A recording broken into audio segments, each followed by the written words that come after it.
Welcome back to Scotting Movies. Sometimes a movie doesn't need nuance or pathos or a big, huge character arc. Sometimes all it needs is a man falling down the stairs, a full body condom, and a beaver joke.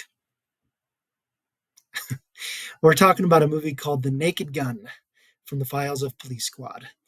This is a movie based on a TV show uh, back in the 70s, I think, maybe even 60s. And taking the whole spy and police procedural drama and parodying it in great ways.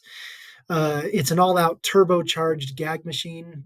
If you're not laughing, you're either not paying attention or you're in the wrong movie. So let's talk about this movie, The Naked Gun. The setup. Lieutenant Frank Drebin is a clumsy, overconfident cop who somehow always gets results, mostly by accident. After his partner is critically injured during a drug bust, he uncovers a bizarre plot to assassinate the Queen of England during a baseball game in America. And from there, it spirals into 85 minutes of glorious nonsense, featuring everything from exploding cars to opera themed sex scenes. Uh, it is a laugh riot. So, what makes The Naked Gun work so well? It never once pretends to be anything more than it is. This is not trying to win Oscars. It's not trying uh, to be a cult classic of any sort. This is a movie that it knows it's stupid. It knows it's gloriously, proudly, ingeniously stupid. Every single frame is crammed with sight gags, wordplay, physical comedy, straight up lunacy. Blink and you're going to miss five jokes. Leave the room and you're going to miss 16 others. But you come back and I mean, it's just one gag after another. There is kind of a story that runs through the whole thing, but it doesn't really matter. It's just funny. This team of filmmakers, Jim Zucker, Jerry Zucker, and Jim Abrahams, previously broke our brains with Airplane back in 1980, or may have been a little bit before that in the 70s. Uh, they return to do it all over again. This time, instead of skewering the disaster film genre, they go full throttle on this cop procedural, and the result is just comedy perfection. Um, we'll talk about a few of the comedy set pieces here in just a second, but let's talk about the one performance that really matters here, Leslie Nielsen. Um, the man is a national treasure. He plays Frank Drebin like he's doing Hamlet. Every single line uh, is delivered with total seriousness, even as absurdity goes all around him, and that makes it even funnier. He never lets on that it's a joke, and it's so hilarious. His commitment is what elevates this movie from just flat out silly to an actually funny movie that you want to sit down and watch. Whether he's crashing through windows, interrogating a witness in the dumbest way possible, or giving a tearful monologue while peeing into a mic left on a press conference, he sells every moment like his life depends on it. And it is so funny. Some of those set pieces that I'm going to talk about right now, and I mentioned a couple of them. Uh, he he and this other guy keep exchanging the same $20 bill for more information. They say, I don't know about that.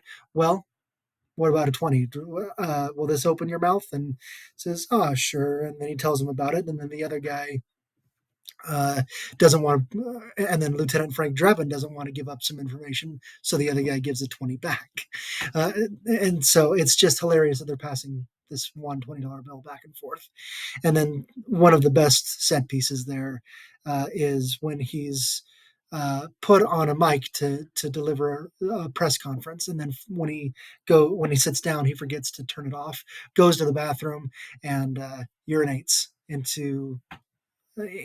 the bathroom while the mic is still on and makes some loud noises and farts and all these other things, and it's just glorious. It's again, it's stupid, but it's so funny. um, the baseball climax alone is like a masterclass in physical comedy. He butchers the national anthem because of course he's called on to perform, right? Because he's pretending to be the guy that is supposed to deliver the national anthem. He butchers it because he forgets how the song goes.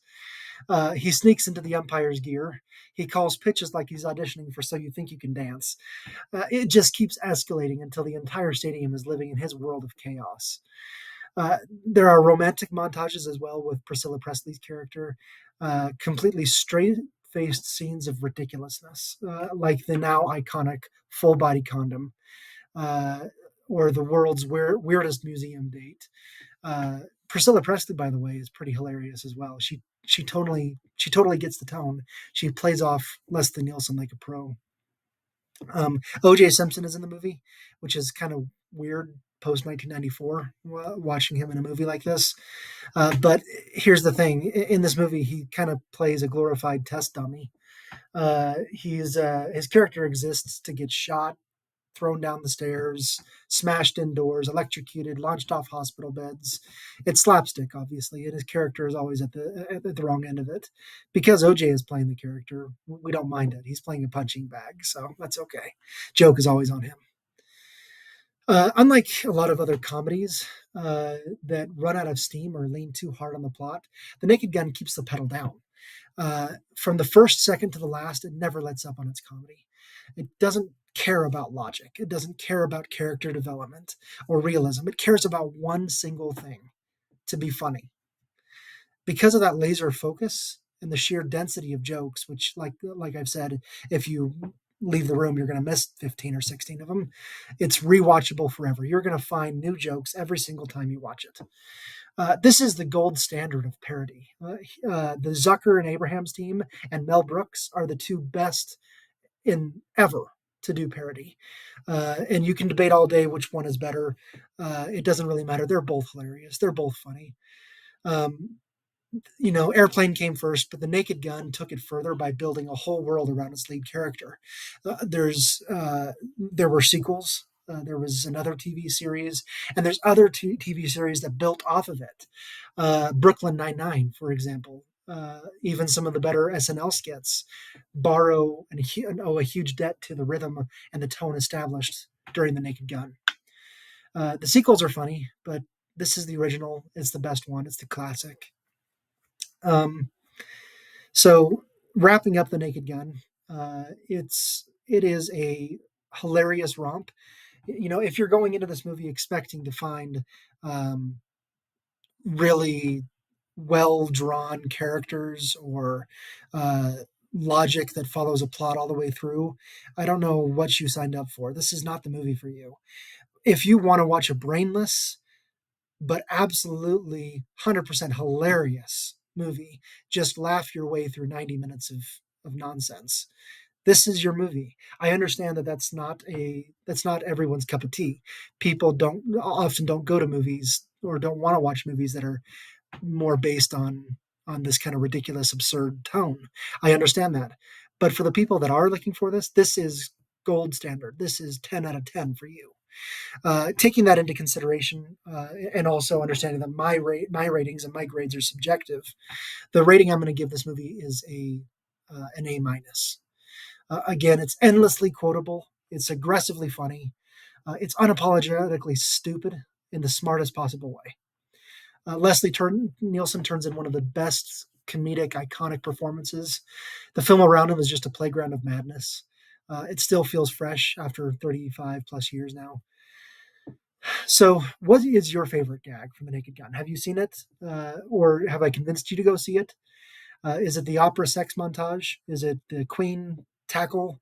Is it that guy who gets run over by a marching band? Drop it in the comments. I want to hear about them all.